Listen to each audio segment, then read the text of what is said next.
Remember the time when I told you the mortgage rates were going to the roof and real estate was gonna be destroyed?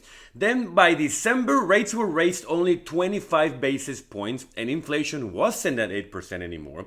So there was a positive view about everything. Morgan Stanley gave a good forecast about the market and everyone was happy. Well, Jerome Powell came out saying that inflation is still not under control, and those 25 basis point increases, we can forget about them altogether.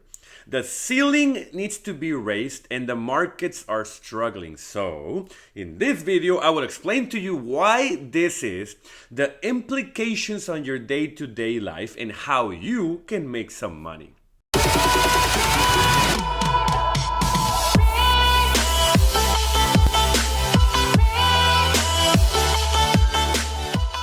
Hi there, my name is Jaime Shekaiban and I welcome you to my channel, The Foreigner in America, where I teach locals and everything they need to know, producing money, keeping the money, and multiplying it, specializing in the markets and real estate. So if you're someone like myself who loves money and wants to be successful and free, please subscribe to this great channel and hit that bell so you follow up on my 2 weekly videos. Also, check out my blog, my Instagram, and all social media under the same channel name, and take a look at my book, which is a solid read, and I will leave a link below for you to check out. So without further ado, let's begin. Federal Reserve Chairman Jerome Powell said on Tuesday that interest rates are likely to head higher than central bank policymakers had expected.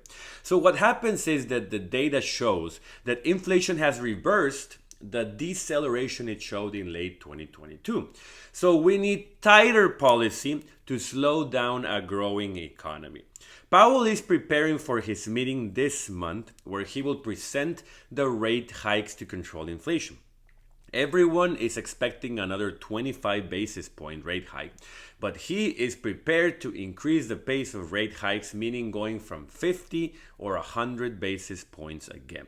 This means that the amount they raise the rate every time will be bigger, and also the ceiling will be set higher, not the 5.1% stipulated in December. Now it's expected to be between 5.5 and 5.75%, according to the CME Group. This speech came with markets optimistic that the central bank can control inflation without burning down the economy. Stocks fell sharply by the remarks of Powell, speculating a 0.5% in 21st, 22nd, and the open market committee meeting. So, how's inflation? January inflation came in at 5.4%, well above the 2% mark that the Fed is intending. Their job is not over yet, since January came in hot, but they were arguing that warm weather in January could have made people spend more money. Now, let me discuss the implication on this. You might think, well, 5.1% or 5.75%, 25 basis points or 100 basis points, what does it matter? I'm still struggling anyway, right? What Elizabeth Warren was pushing on Powell about was the fact that with these policies, 2 million Americans will lose their job this year. And this is kind of the situation where you need to fire a missile, the war, but you know it will bring casualties. If inflation persists at 6%, people having a job will not be able to afford anything. So it doesn't really matter.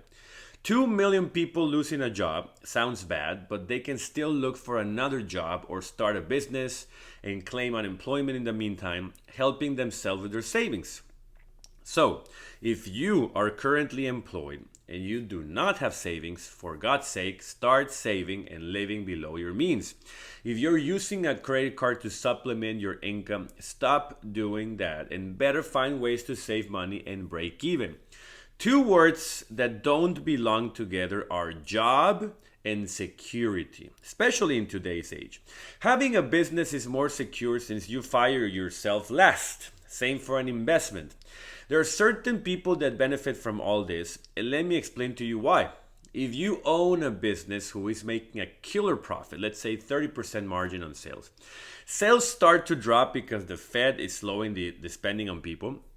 I mean, you just let go a percentage of your employees and you balance You make less and you spend less.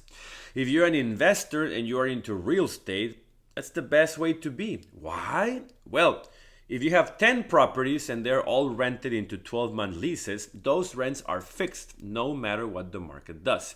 If your property goes up or down in value, it doesn't matter since you're not selling it, the tenant still pays the same rent. Rest assured that if the person renews the lease, he will get a rent increase, which means more money in your pocket. If you're invested in the stock market, you will experience some losses since the market is adjusting right now with the Fed raises. Even Warren Buffett is holding around $80 billion in treasuries, paying him a 5% interest over maturity. We're entering into a bear market again. But as you all know, long-term in the stock market always wins. There are employees who have several sources of income independent from their job. You could have your full-time job and also a part-time side hustle. You can hold savings cash in the bank, maybe in a high-yield account that pays 4%. Once your savings are in place, you can receive rental income from properties or dividends from stocks. Maybe you own a patent, a book, a movie, a song, a trademark, and you get royalties from it. Maybe you can also teach courses and get passive money when people buy them online.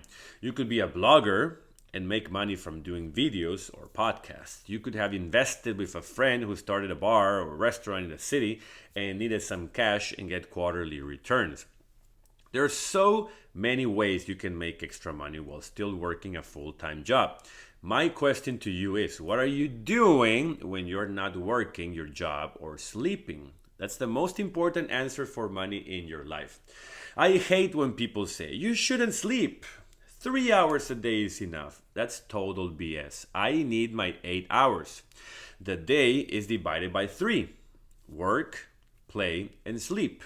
You can work for 8 hours, play for 8 hours, and sleep for 8 hours. And Saturday and Sunday, you're not working, so you have 16 hours to play and 8 hours to sleep.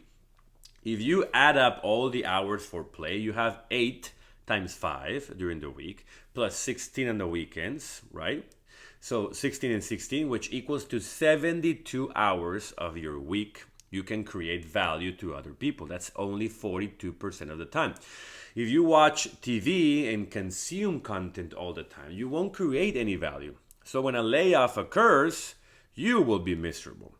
On the contrary, if you hustle hours besides exercise, eating, socializing, etc., you will create another source of income which will help you greatly in this market. The decision is yours.